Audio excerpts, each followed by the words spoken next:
علم النفس الإيجابي بدأ يتكلم على فكرة المينينج، وقالوا العلماء إن فكرة المينينج، فكرة وجود مينينج، إيه أهميتها؟ بتخليك تتجنب ثلاث حاجات. أول حاجة، بتتجنب إن أنت يكون عندك لو سيلف ماستري، إن تكون الصحة النفسية بتاعتك ضعيفة أو قليلة.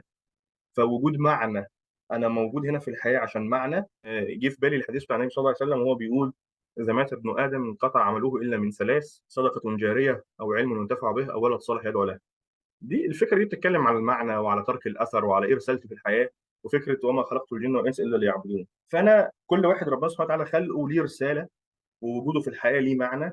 ممكن يكون واضح له بطريقه او باخرى، ولكن مع الغربله والجري والريتم السريع ممكن ما بيبقاش اخد باله منه. فالنهارده احنا محتاجين نتاكل قوي ونتك قوي هنا. هو انا ابني اللي انا بربيه، او دراستي اللي بدرسها، او شغلي اللي بشتغله، ده ايه علاقته بمعنى وجودي في الحياة؟ هل هما الاثنين في اتساق مع بعض، ولا انا ماشي في التراك فطول الوقت حاسس ان في صوت، حاسس ان في عركة جوه، وحاسس ان في خناقة، وحاسس ان في حاجة ماشية عكس الاتجاه وما عنديش اي سبب ليها، وحاسس بعدم ارتياح، وحاسس ان انا unbalanced او غير متزن. فالفكرة دي مباشرة. العلماء قالوا لنا، علماء علم النفس الايجابي قالوا لنا ان وجود معنى في حياتي، وكل ما كان المعنى ده قوي فده بيساعدني في تحسين الصحة النفسية بتاعتي. طيب ايه الحاجة التانية؟ في فترة كده بيحصل عندنا حاجة اسمها الفراغ الوجودي. فوجود معنى في حياتي بيجنبني الفراغ الوجودي، وده بيحصل كتير جدا في عند الناس الغربيين. بعد ما بيحقق حاجات في حياته، لو ممثل فأخذ الأوسكار، لو مش عارف بيعمل إيه فأخذ إنجازات وعمل وسوى ولف ودار وعمل كل حاجة. بس بعد كده، طب أنا عملت كل ده، طب وبعدين؟ فبتبدأ فكرة الاكزيستنشال امبتنس عنده، أو فكرة الفراغ الوجودي أو الأسئلة الوجودية: هو أنا موجود هنا ليه؟ هو أنا بعمل إيه؟ هو إيه سبب وجودي في الدنيا دي؟ هو أنا رايح فين؟ هو أنا جاي منين؟ فالأسئلة دي بتبدأ حسب بقى تربيته وثقافته ودينه واعتقاداته والكالتشر اللي حواليه والكوميونتي والناس اللي بتحاوطه، بتاخده في سكه من اتنين: يا اما بيبدا يلاقي اجابات للحاجات دي، او بيلاقي اجابات للاسئله اللي هو بيحطها دي، فبيبدا يبيس الحاجات دي، ياسسها ويبني عليها ويكمل.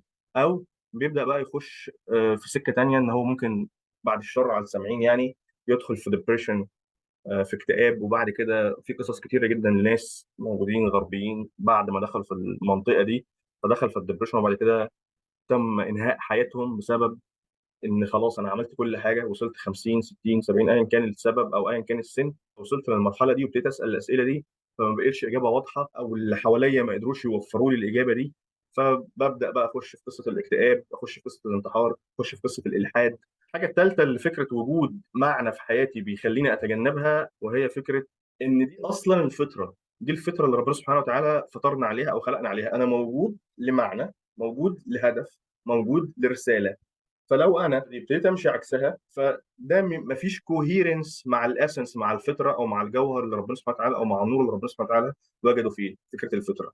فلو انا الحاجات دي كلها ما عنديش اهداف، او ما بفكرش فيها، او عندي الحاجه دي واضحه، فانا طول الوقت هبقى I'm losing passion. انا ما عنديش شغف. انا مكسل اقوم من على السرير. انا حاسس ان انا مخنوق، انا حاسس ان انا متضايق، انا حاسس ان انا في حاجه غلط. الفطره اهي، المفروض ان احنا الاتنين نكون ماشيين مع بعض كده، لا انا ماشي عكس اتجاه، فبتصادم معاها. فبمجرد الناس اللي احنا قابلناها في حياتنا ناجحين، او الناس اللي بدأت تفهم فكرة الهدف او المعنى وماشيين عليه، او حاطينه دايما بيفكروا نفسهم بيه، الناس دي بنشوفها اكثر سعادة، اكثر اتزانا، اكثر هدوءا، اكثر طمأنينة،